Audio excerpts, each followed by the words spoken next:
Salut à tous, c'est Adrien, bienvenue dans cette nouvelle vidéo. On va parler aujourd'hui d'un concept qui est assez connu mais à la fois peu interprété, parce que généralement quand on parle de Bitcoin ou même des crypto-monnaies ou même de tout le marché en général, on est tous en train de scruter les niveaux de prix, quelle sera potentiellement la prochaine bougie, qu'elle soit verte ou qu'elle soit rouge, alors qu'en fait peut-être, et surtout sur le domaine de la crypto-monnaie puisqu'on a la blockchain, il suffirait sûrement de regarder qui encaisse, de combien et depuis combien de temps. Parce que par exemple, en décembre dernier, si on avait eu ces indicateurs, enfin ils étaient disponibles, mais si j'avais pu faire des vidéos, on aurait vu en fait, si vous voulez, que les investisseurs réalisaient pas loin de 4 milliards de profits par jour, alors qu'aujourd'hui, ces mêmes investisseurs semblent encore dormir sur leurs gains. Donc finalement, savoir quand le poids des gains devient trop lourd ou pas du tout, change finalement tout le scénario du marché et donc notre vision et nos actions pour justement en sortir nos profits ou non aussi de notre côté.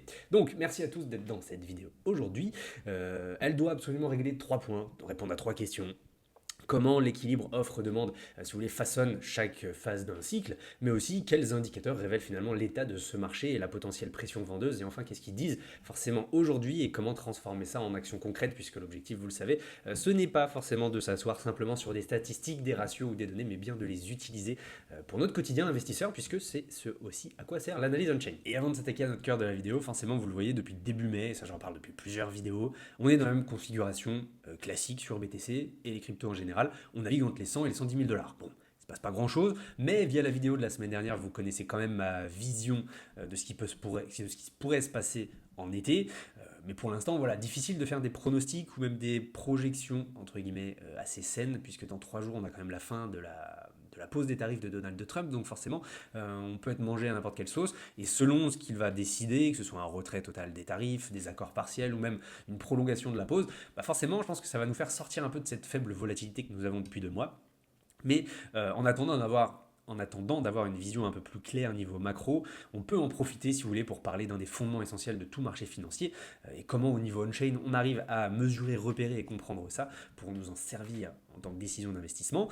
Ça va être un peu technique, mais vous l'aurez compris, on va essayer de se focaliser sur le principe d'offre et de la demande, puisque c'est quand même le titre de la vidéo, le mur des profits, et on va quand même s'occuper à comment on peut repérer les profits sur le marché pour nous en servir au quotidien de notre stratégie d'investisseur. Donc déjà, il faut savoir qu'il y a un équilibre dans le marché entre offre et demande. C'est très logique. Le prix n'est en quelque sorte qu'un thermomètre et l'aiguille, c'est ce fameux équilibre qui va nous faire voir si justement on est plutôt du côté des acheteurs, conservateurs, hodlers ou des vendeurs. Et comme vous le voyez, ici par exemple on a le graphe des détenteurs à long terme. Dans les phases de correction de latéralisation, ce sont les phases où eux ils vont s'occuper d'accumuler puisqu'ils se disent que c'est potentiellement un bon moment de pouvoir conserver leurs gains. Et petit à petit, au fur et à mesure du temps, vous le voyez sur de nombreuses années, de nombreux mois, voire de nombreuses années, eh bien, au fur et à mesure, lorsque cette détention de Bitcoin se fait quand même est assez grande, eh bien on arrive à cette rareté sur le marché et donc il y a aussi cet effet de se dire oh, le prix augmente, je vais peut-être maintenant passer du côté des vendeurs. Puisque évidemment vous le savez, c'est un peu un réflexe humain entre guillemets de pouvoir entre épargne et dépenses, chaque investisseur rentable, j'ai envie de vous dire, alterne entre deux comportements distincts dans une phase haussière. D'abord, dans un marché tout court, il va hold, il va épargner, attendre, accumuler, et ensuite il va distribuer, il va dépenser, prendre ses profits, et il va redevenir liquide. Et nous, en tant qu'investisseurs, forcément, on a envie de faire partie de ces gens-là, c'est-à-dire on a envie d'être intelligent et d'être rentable, et de repérer quand est-ce que des profits sont sortis massivement, puisque à mon avis c'est ce qui va vraiment dicter la suite de la direction que va prendre le marché. Et comme vous le voyez à travers les différents cycles de Bitcoin, on le voit très bien, à chaque fois qu'on est dans une phase haussière, c'est là où ils vont se délester de leur coin et là où ils vont prendre leur profit. Donc typiquement, ça se voit depuis le début sur BTC, depuis 2012, 13, 11, depuis encore 2024, 2025 pour l'instant.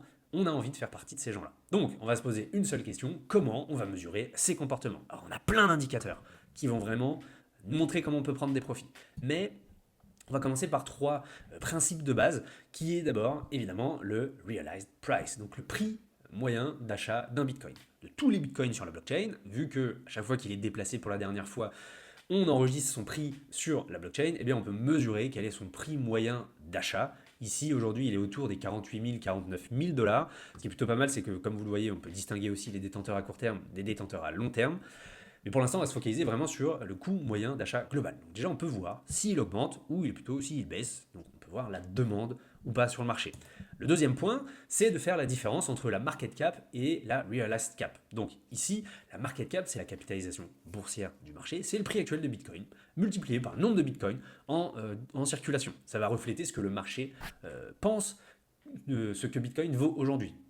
A l'inverse, la capitalisation réalisée, donc dépend évidemment du prix réalisé, puisqu'ici on va faire la somme des prix d'achat réels de BTC en circulation. Et ici, on veut, au lieu d'utiliser le coût actuel du Bitcoin, on va prendre le prix auquel chaque coin aura été acheté pour la dernière fois. Et donc c'est une mesure qui se base sur le coût d'acquisition réel et non sur la spéculation. Et donc, quand on se base là-dessus, on peut utiliser le NUPL qui va nous permettre de mesurer l'ampleur, l'importance des gains latents sur le marché par rapport à son poids global.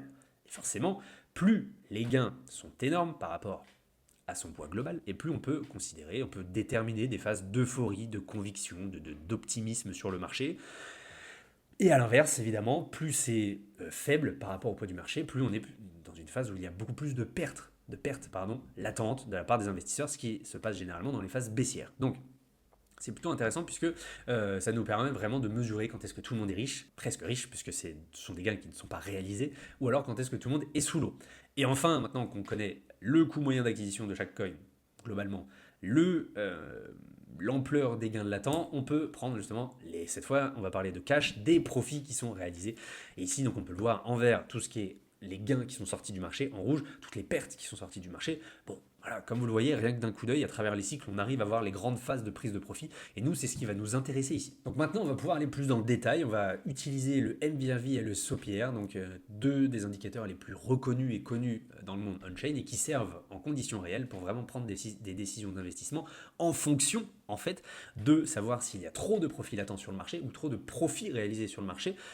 Croyez-moi, on n'a pas envie d'être dans la case de ceux qui achètent les prises de profit des autres investisseurs. On n'a pas envie d'être dans la case de ceux qui capitulent quand, à l'inverse, tout le monde est déjà en train de capituler. Ça va nous servir grandement à prendre nos meilleures décisions, on va dire, d'investisseurs.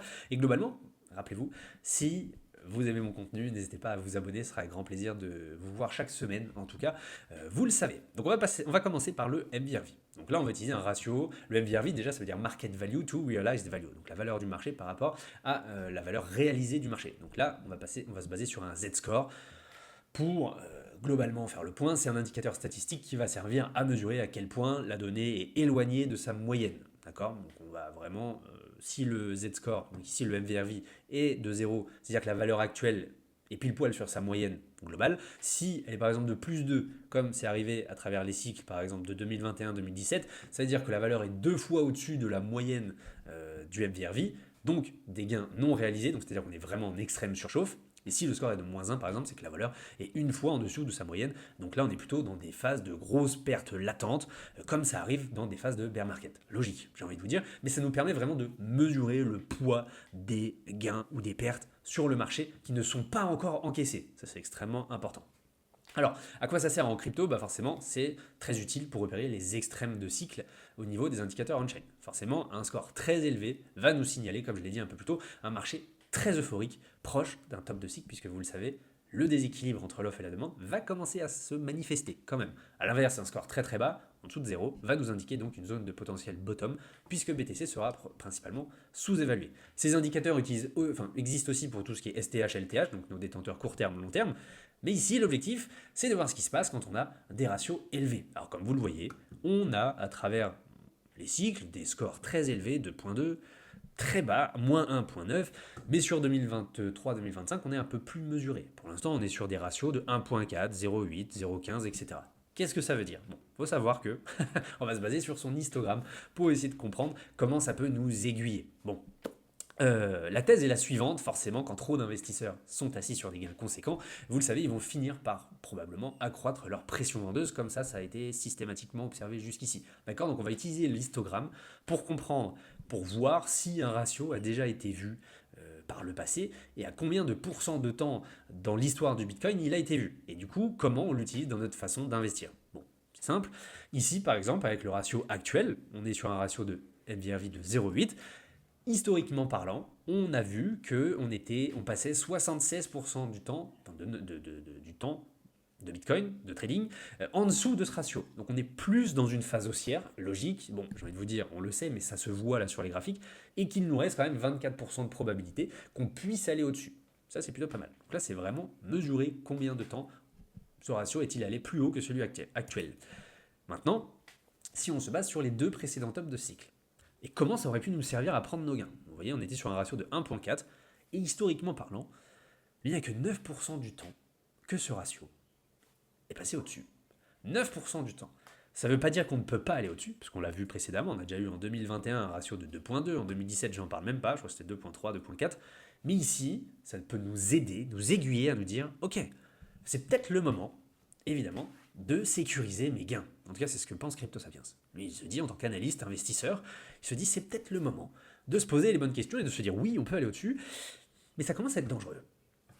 Et le cadre, il est assez simple. Quand la smart money, quand les investisseurs rentables vendent à une foule qui FOMO sur des signaux de surchauffe, c'est globalement une zone de top. Et donc, grâce à cet historique-là, on peut repérer les excès, puisqu'il n'aura été vu tellement peu de fois dans son histoire qu'on sait que ça ne durera pas, et que l'élastique, à force de se tendre, va forcément finir par aller dans l'autre sens. Maintenant, à l'inverse, et quand on part dans ce principe, qu'on est toujours dans une phase haussière et qu'on voit des ratios aussi bas, comme c'est déjà arrivé tout au long de la consolidation de 2024 et le creux d'avril 2025, on peut voir qu'ici, on retombe à un ratio de 0,16 globalement, environ, et que 49% du temps, par contre, on était au-dessus. Donc oui, toujours 50% en dessous, mais si on est en cycle haussier, c'est une phase extrêmement intéressante de se dire, ok, majoritairement, globalement, on a quand même une chance sur deux d'aller beaucoup plus au-dessus si on est toujours dans une phase haussière. Donc, ça permet aussi de nous aiguiller, de nous dire, c'est peut-être un bon moment pour recharger. Et là, CryptoSapiens pense exactement la même chose. C'est peut-être intéressant de recharger parce qu'on est sur des niveaux qui, historiquement parlant, forcément, on a quand même pas mal de pourcentage on a pas mal d'historique de ce ratio qui nous permet de montrer qu'on va quand même beaucoup plus haut. Donc c'est extrêmement intéressant de les utiliser. Je sais que c'est assez complexe, mais c'est vraiment pour vous montrer pourquoi j'utilise le MVRV toujours en fait dans mes analyses et pourquoi en fait on peut s'en servir pour savoir quand acheter ou quand vendre. Ok, donc petite pause. On souffle un peu, on respire. Qu'est-ce qu'on a vu pour l'instant dans les concepts qu'on a abordés dans cette vidéo? On a vu qu'on pouvait estimer le prix moyen d'acquisition de tous les bitcoins en circulation. On a vu qu'on pouvait identifier les niveaux où les profits latents deviennent extrêmes via l'indicateur du MVRV. Et on a vu que les détenteurs à long terme, les hodlers, sont quand même très friands de prendre pas mal de profits quand justement on arrive dans ces zones-là. Donc maintenant, le but, quand on sait qu'il y a beaucoup de gains latents qui peuvent être pris, l'objectif c'est de regarder quand est-ce qu'ils sont pris. Et pour ça, on va s'attaquer au SOPR. Donc lui, c'est le Spent Output Profit Ratio. C'est quand est-ce que le paper gain, quand est-ce que les profits latents, ceux qu'on a sur notre téléphone, on appelle ça le screen que l'on prend, parce que regardez, j'ai fait x3, x5, quand est-ce qu'il devient cash, tout simplement. C'est là que va intervenir le SOPR. Ici, l'objectif, c'est de repérer justement quand est-ce que le SOPR nous montre qu'il est supérieur à 1, donc c'est-à-dire que les investisseurs encaissent des gains. Quand il est inférieur à 1, ils encaissent des pertes. Aussi facile que ça. Vous voyez le ratio ici en bleu. Donc on ne prend pas le ratio en jaune parce que le ratio en bleu c'est une moyenne à 7 jours, ce qui est quand même beaucoup plus parlant que toutes ces variations de prix. Et vous le voyez qu'à travers les cycles, c'est exactement le même schéma que parce qu'on a vu avec le MVRV. C'est-à-dire que dès qu'il y a beaucoup de profits latents, comme en 2021, eh bien il y a des profits qui sont encaissés. Quand on est en bear market, il y a beaucoup de pertes latentes, eh bien il y a beaucoup de pertes qui sont encaissées aussi. Donc on a en fait cet état, cette psychologie de marché qui va nous aider à savoir quand est-ce qu'il y a certes beaucoup de profits qui sont pour l'instant sur notre téléphone en paper gain et quand est-ce qu'ils sont encaissés pour nous aussi savoir quand est-ce qu'on va atteindre des ratios extrêmement élevés qui peuvent nous aiguiller sur savoir quoi faire. Donc si on prend par exemple là où est-ce qu'on en est aujourd'hui, on est à un ratio d'1.07, on le voit, c'est-à-dire que là on est sur 81% de jours de trading qui sont en dessous de ce ratio-là. Donc ça nous laisse que 19% du temps où on est au-dessus. C'est ni trop de la surchauffe, ni non plus une zone où on est vraiment tranquille, chill. Il faut quand même surveiller. Ça, c'est plutôt intéressant. Et là, si vous voulez, par rapport aux deux derniers tops qu'on a eu en mars et en décembre 2024, on était sur un ratio plutôt de 1.2, 1.15.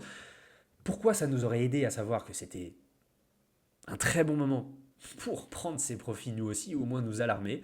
C'est qu'un ratio de 1.2 n'a été vu qu'à 3% du temps plus haut. Donc on avait très peu de probabilité qu'on aille beaucoup plus haut en fait dans la prise de profit. Bon après évidemment vous vous en doutez bien, c'est pas parce que on est sur un ratio de 1.2 qu'on allait s'arrêter. On l'a vu dans les cycles haussiers précédents, on peut aller beaucoup plus haut avec 2021-2017, mais ça nous montre, si vous voulez, que on a quand même lorsque le FOMO n'est pas non plus extrême comme sur les cycles précédents, et comme pour l'instant ça semble se confirmer sur ce cycle actuel, des indicateurs qui vont nous aiguiller sur quand est-ce qu'il faut peut-être arrêter de croire au Père Noël, entre guillemets, et se dire qu'on va aller exploser à la hausse encore plus haut, toujours plus haut, road to 200, 300, 400, 500K. Les données on-chain nous montrent bien que, historiquement parlant, c'est arrivé tellement peu de fois que ce serait quand même très risqué de se baser uniquement dessus pour faire ses gains. Donc, la thèse, c'est vraiment la suivante. On veut vraiment, au-delà des chiffres, si vous voulez, au-delà des pourcentages, au-delà des ratios, on veut comprendre qui fait quoi, qui prend des profits et exactement quand est-ce qu'ils les prennent. Donc, grâce aux données on-chain, on arrive à voir ça. Et de mon côté, j'utilise, si vous voulez, la combinaison suivante, c'est que forcément dès que le MVRV arrive dans cette zone où il y a à peu près plus que 10% de chances de le voir aller plus haut, le SOPR identique, plus que 10-5% de chances d'aller plus haut, là forcément au bout d'un moment, pour moi c'est une zone où il faut absolument sécuriser ses gains, la smart money est en train de vendre, est en train de prendre tous leurs profits, la foule, les retail ou autres sont en train de FOMO en pensant qu'on peut aller beaucoup plus haut, ils absorbent tous ces gains, je réduis mon exposition. C'est aussi simple que ça, vraiment, juste avec ces deux indicateurs on-chain, vous pouvez performer sur ce marché et arrêter en fait de suivre vos émotions, arrêter de suivre tous les influenceurs qui vous disent qu'on peut aller plus haut, plus bas, etc. Rien qu'avec ça, dans une phase haussière, on peut surperformer la majorité des investisseurs et faire partie de ceux qui font des gains. C'est extrêmement intéressant et j'insiste dessus. Bon, pour finir, parce que ça fait quand même déjà pas mal de temps, je vais vous parler de justement comment on utilise le MVRV pour se baser sur des cibles de prix, des cibles de top. Bon, vous vous souvenez, on a dit qu'on est à peu près sur un coût moyen d'acquisition de tous les bitcoins autour des 48-49 000 dollars. Ok, on l'a vu précédemment. Donc là, je pars sur le MVRV, non plus le Z-score. Ici, je veux vraiment calculer la part des profits latents du marché par rapport au coût moyen d'acquisition et par rapport au prix actuel. Là, typiquement, dans les deux sommets précédents, parce que je veux vraiment qu'on distingue ce cycle des autres. Pour l'instant, on n'a pas d'euphorie comme les cycles précédents, donc on va se baser vraiment sur les deux précédents tops. Celui de mars et celui de novembre, décembre, janvier, on est arrivé sur un MVRV au maximum de 2.8.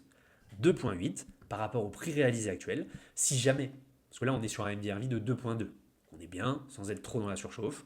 Si on veut vraiment retrouver le même niveau de gain latent avant que le marché commence à se retourner, on va se baser sur ce même ratio. Donc on va faire 2.8 points fois multiplié par 48 800 qui est notre prix réalisé, et on arrive à une cible potentielle de top, pour l'instant, de 136 000 dollars. Ce serait la même zone qu'on obtiendrait ici, où comme vous voyez, on touche justement cette bande rouge, comme en mars, comme en novembre-décembre. Là, par exemple, ça nous parle typiquement des cibles de prix qu'on pourrait avoir. Donc, je vous rappelle que je ne suis pas du tout conseiller financier et que c'est à vous de vous faire vos propres opinions. Mais dites-vous que tant que cette mécanique, elle est en place, elle joue le jeu, c'est mon scénario. C'est-à-dire que si un jour, les détenteurs à long terme, principalement, sont vraiment toujours dans la même dynamique de vendre quand est-ce qu'il y a énormément de profits latents de leur côté, ils se disent bah ça y est, j'ai une grosse poche de profit, je vais quand même les retirer du marché, et qu'on obtient ce ratio du MVRV, qu'on s'approche de ce ratio du 2.8, là je ferai extrêmement attention, je reverrai mes différents histogrammes que l'on a vus et je me dirai peut-être que c'est le moment de prendre mes gains. En tout cas, l'objectif, vous le savez, avec les vidéos que je vous fais ici, c'est parfois complexe, je sais, j'en suis désolé, j'essaye de le simplifier au maximum, mais en se basant sur des données concrètes et de comportement des investisseurs, on peut savoir, on peut estimer quand est-ce qu'on peut prendre nos profits. C'est pour ça que de mon côté, je ne fonctionne pas forcément en termes de cible de prix exclusivement, c'est-à-dire je ne me base pas sur les 135, 136, 150, 200, je me base principalement sur le comportement des investisseurs. Et là, personnellement, ça change tout depuis que je fais ça. Je dors beaucoup mieux, je suis beaucoup plus rentable. Je ne suis pas millionnaire, je ne suis pas milliardaire, tout ce que vous voulez. Mais en tout cas, en tant qu'investisseur classique qui ne fait pas du trading ou autre, je m'en sors très très bien avec ces indicateurs-là. Et comme vous le voyez, là, on est vraiment allé dans du concret, dans du détail. Mais typiquement, lorsqu'on va arriver sur notre prochaine zone de surchauffe, pas besoin de se prendre la tête. Vous prenez le SOPR, vous prenez le MVRV, vous regardez si historiquement parlant, on a déjà atteint ces zones-là et à quel pourcentage de temps. Si vous voyez qu'on est dans un pourcentage extrêmement faible, qu'on puisse aller au-dessus, prenez vos gains. C'est tout ce que je vous souhaite. Et écoutez, j'espère que cette vidéo vous aura plu. N'hésitez pas à vous abonner encore une fois. Ce sera avec grand plaisir. Et je vous dis à la semaine prochaine. À bientôt.